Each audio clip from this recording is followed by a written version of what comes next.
Dando continuidade aos trabalhos e tendo a certeza de que eles serão profícuos, como foram na última sexta-feira, eu convido, como primeiros expositores, Dom Ricardo Ropers e o padre José Eduardo de Oliveira e Silva para ocuparem a tribuna.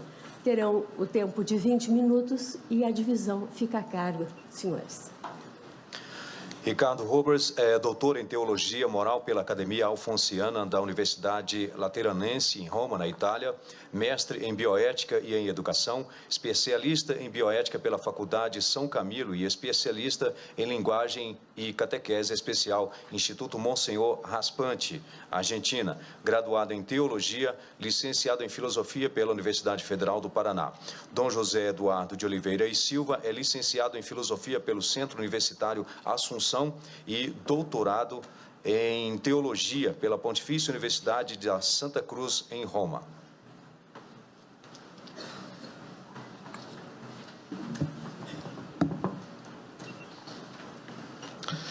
Excelentíssima ministra Carmen Lúcia, presidente deste Supremo Tribunal Federal, excelentíssima senhora ministra Rosa Weber, relatora da ADPF 442, demais autoridades, senhoras e senhores.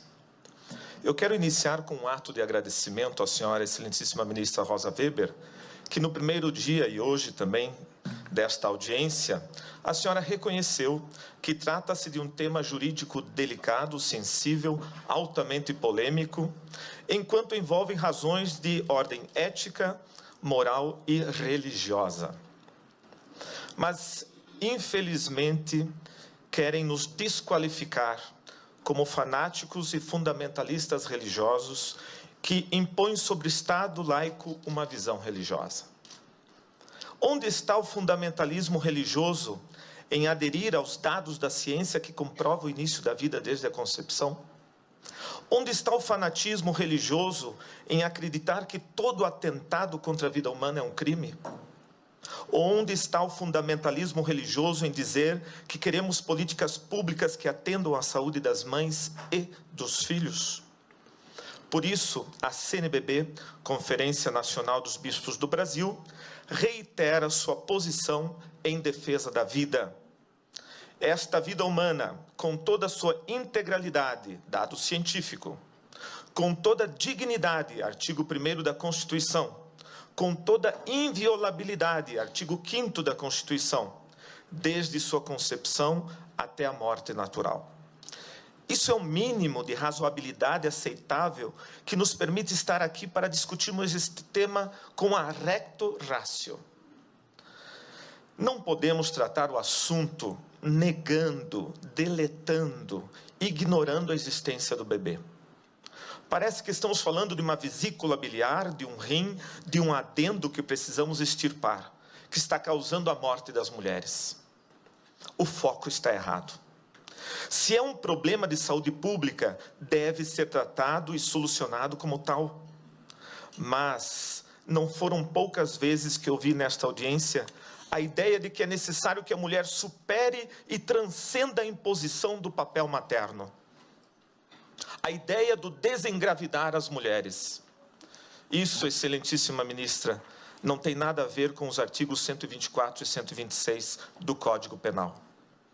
A questão jurídica dos números 124 e 126 foi recepcionada, sim, por todas as mães que pensaram em abortar, mas não fizeram, lembrando que é um atentado contra a vida. Se negarmos isso, negaremos a capacidade de discernimento de todas as mulheres que optaram por não abortar para salvaguardar os seus filhos. O desacordo não é jurídico. Desabilitando os já referidos números do Código Penal, este Supremo Tribunal Federal estaria desacreditando na consciência reta que tutela a vida mais frágil e inocente que é a vida do bebê.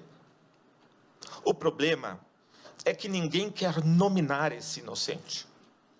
Ele está apagado, deletado dos nossos discursos para justificar esse intento em nome da autonomia e liberdade da mulher. Mas a criança em desenvolvimento, na 12ª semana, é uma pessoa, uma existência, um indivíduo real, único, irrepetível. E provavelmente, naquele momento, a mãe já escolheu o nome para o seu filho. Se é uma questão de saúde, e a palavra saúde vem de salus, do latim, significa salvar, a lei teria que proteger a mãe e o filho proporcionalmente. Como esse Supremo Tribunal Federal vai explicar a permissão da pena capital a um ser humano inocente e indefeso para justificar a nossa incapacidade de políticas públicas de proteção à saúde reprodutiva da mulher?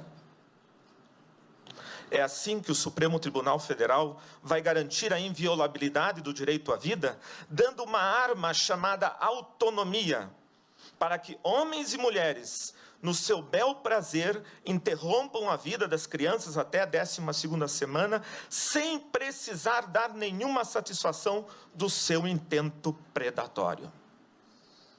Esperamos que não, pois o direito à vida é o mais fundamental de todos os direitos. Por isso, mais do que qualquer outro, deve ser protegido.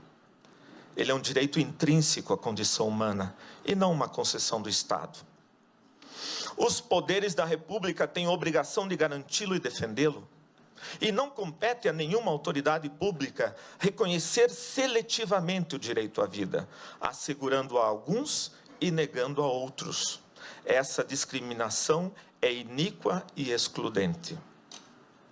Então, poderíamos nos perguntar o que fazer? Urge combater as causas do aborto, através da implementação e aprimoramento de políticas públicas que atendam eficazmente as mulheres, nos campos da saúde, da segurança, da educação sexual e entre outros, especialmente nas localidades mais pobres do Brasil.